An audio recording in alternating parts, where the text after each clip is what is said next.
अब दोस्तों हम अलग अलग commonly used types of charts technical analysis में देखेंगे। कई अलग अलग प्रकार के चार्ट्स का दोस्तों उपयोग हो सकता है।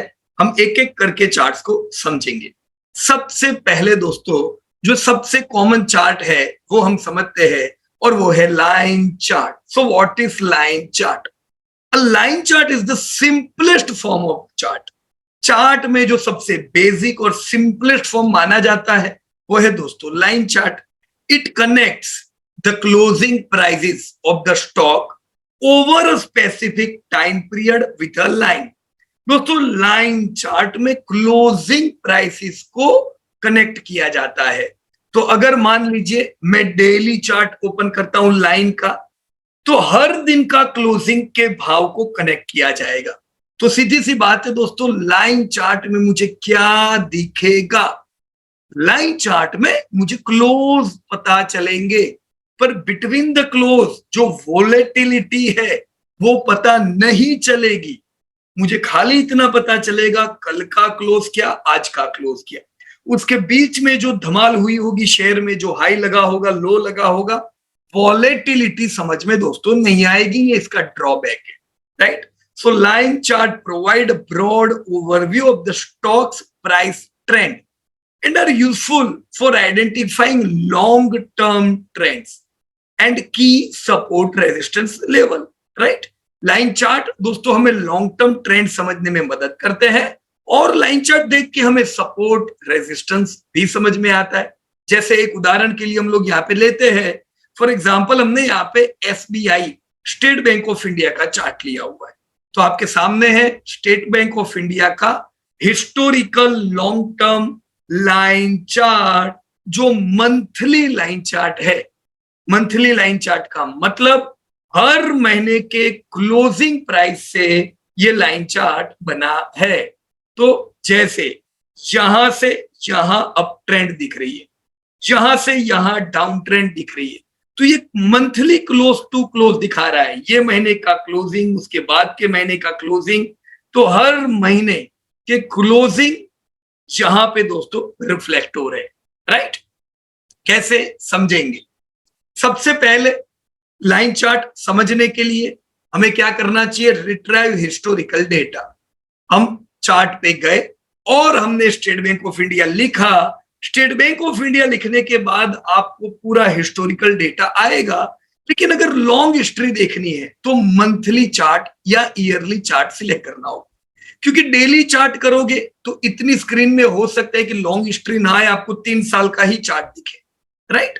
सो हमेशा मंथली चार्ट यूज करोगे तो पूरी हिस्ट्री आपको पता चल सकती, right? Second, plotting the line chart. कैसे प्लॉट किया हुआ है ये चार्ट? दोस्तों ये चार्ट में जो एक्स एक्सिस है ये तारीख की एक्सिस है, यानी यहां से मुझे पता चल रहा है कि फॉर एग्जांपल ये समय 2009 में एसबीआई का भाव क्या था, रिफ्लेक्ट कर रहा है। कैसे? नीचे लिखा है 2009, मैं यहां आता हूं, मुझे 2017 का प्राइस है वो पता चल रहा है। क्यों?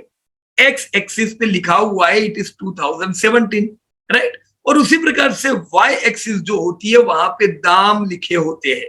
तो ये एसबीआई का लॉन्ग टर्म लाइन चार्ट आ गया। मुझे टाइम पता चल रहा है, मुझे प्राइस पता चल रहा है और मुझे मूवमेंट पता चल रही है प्राइस में से। मुझे जो तो समय पे कितना वॉल्यूम हुआ वो वॉल्यूम पता चल रहा है। सो this is your line chart, right? क्या कर सकते हैं दोस्तों? जैसा मैंने बताया, analysing the line chart by observing the line chart of SBI आपको इंसाइट मिल सकते हैं प्राइस मूवमेंट के, पोटेंशियल सपोर्ट रेजिस्टेंस के। दोस्तों सपोर्ट क्या होता है?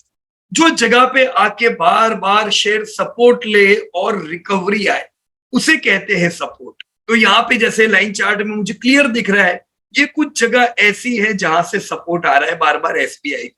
सिमिलरली रेजिस्टेंस वो जगह होती है जहां पे आके बार बार शेयर रेजिस्ट हो, गिरे। तो मुझे ये भी दिख रहा है यहाँ पे कि ये कोई ऐसी जगह है जहां से बार बार शेयर रेजिस्ट हो रहा है, राइट? तो ये एनालिसिस दोस्तों आप लाइन चार्ट के द्वारा कर सकते हैं। फोर्थ, ट्रेंड आइडेंटिफिकेशन कर सकते हैं। Look for the overall direction of the line. दोस्तों लाइन जो और जाएगी, अगर ऊपर की ओर लाइन जा रही है मतलब ये अपवर्ड डायरेक्शन है, दिस इज अप ट्रेंड। अगर लाइन नीचे की ओर जा रही है मतलब डाउन ट्रेंड है, राइट। तो ये ट्रेंड आइडेंटिफिकेशन आपको हो सकता है लाइन चार्ट में। कौन सी टाइम फ्रेम को यूज करें व्हाइल वी लर्निंग? दोस्तों हमें मंथली चार्ट यूज करनी चाहिए जिससे हमें समझने में आसानी रहे। हालांकि बहुत अलग अलग टाइम फ्रेम यूज कर सकते हैं, ईयरली क्वार्टरली भी यूज करते हैं, वीकली डेली भी यूज करते हैं लोग, 30 मिनट 15 मिनट 5 मिनट अरे 1 मिनट भी यूज करते हैं। जो ट्रेडिंग करते हैं वो ये स्मॉलर टाइम फ्रेम में जाएंगे, जो लॉन्ग टर्म डिलीवरी के लोग हैं ये हायर टाइम फ्रेम में जाएंगे, right. So this is what we can know in line chart. Sixth, support and resistance level हम ढूंढ सकते हैं। Identify significant level at which the stock prices historically find support और फेस्ड रेजिस्टेंस। जैसे हमने दोस्तों बात की कि ये वो जगह दिख रही है जहां सपोर्ट नजर आ रहा है, वैसे ही ये वो जगह है जहां रेजिस्टेंस नजर आ रहा है। You can identify it. So resistance level on the other end, जो मैंने भी आपको बात की, are areas where selling pressure tend to increase. वहां जाते ही शेयर में प्रेशर आ जाता है, potentially causing the stock's price to decline. So these levels can be identified by horizontal lines drawn across the line chart. दोस्तों अगर आपको support पे या रेजिस्टेंस पे एक लाइन ड्रॉ करनी है तो वो लाइन पे ड्रॉ कर सकते हो जिससे आपको पता रहे कि this is strong support. Line draw करने के लिए दोस्तों आप सीधा कंट्रोल एच क्लिक करोगे तो वहां पे एक हॉरिजॉन्टल लाइन आ जाएगी, right friends. So by analyzing the line chart for SBI, you can assess whether the stock is in an uptrend, downtrend, or it is in a range bound mode, moving in support and resistance. You can also identify potential entry and exit points based on support resistance level. दोस्तों generally माना जाता है कि support level पे आके share बार बार support इसलिए ले रहा है क्योंकि यहाँ पे उसकी जो अर्निंग है वो उसको सपोर्ट करती है, यील्ड उसकी अच्छी होती है। तो हम उम्मीद कर सकते हैं जब जब सपोर्ट पे आए शेयर वहां से एक अच्छा बाइंग आएगा और उसी प्रकार से ये एंट्री पॉइंट हो सकता है। वैसे ही दोस्तों कुछ रेजिस्टेंस होते हैं जहां से बार बार शेयर गिरता है, तो इन्वेस्टर ये भी उम्मीद रखते हैं कि बार बार क्यों शेयर गिर रहा है, क्योंकि ये वो जगह है जहां पे अगर कंपनी का प्रॉफिट नहीं बढ़ रहा है तो ये जगह से बार बार शेयर की यील्ड कम होती है, दाम महंगा हो जाता है, तो वहां पे सेलिंग आने की पूरी संभावना दोस्तों होती है, राइट।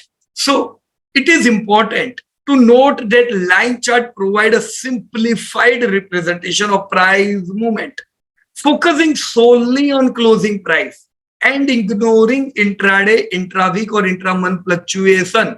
मैंने आपको पहले बताया लाइन चार्ट में क्लोज टू क्लोज बातें होती है, यहां पे फ्लक्चुएशन जो इंट्राडे, इंट्रावीक या इंट्रामंथ हाई या लो लगे होंगे उसे बिल्कुल इग्नोर किए जाते हैं। To gain more detail analysis it is advisable to use additional chart type. दोस्तों बरसों पहले लाइन चार्ट ही यूज होते थे, पर जैसे जैसे लोगों ने और डेप्थ में इनको एनालिसिस किया, इनसे और एडवांस चार्ट दोस्तों उपलब्ध हुए। तो अब हम जो चार्ट देखेंगे वो दोस्तों लाइन चार्ट से एडवांस चार्ट है जो आपको कुछ और इंफॉर्मेशन दे सकता है next chapter, right. Thank you.